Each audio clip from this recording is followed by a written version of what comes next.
We're going to deploy this third pulsar function, summary1, and then trigger this whole workflow. And we're going to look at the output summary1 to see the summarized data from the similarity search.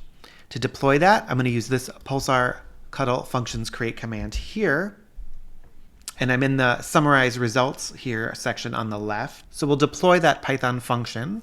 And then here in the StreamNative UI, after a few minutes, summary1 shows that it's running. Let's go ahead and publish a message to topic B that will trigger create query, sim1, and then summary1. And then we'll look at this output summary1 topic. Sending the message I like dogs over to topic B again. And then here in the UI, we can see that create query now has 2 messages, sim1 has 2 messages, and summary1 has 1 message. Let's head on over to the summary1 topic.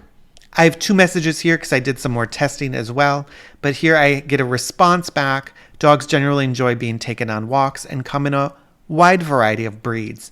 So Meta's Llama 3.2 actually did a very good job of summarizing the 2 results that we got back from the similarity search into a single sentence. This should give you a good idea of how easy it is to use any of the AWS Bedrock components as APIs inside of Pulsar functions to make streaming workflows inside of your StreamNative cluster.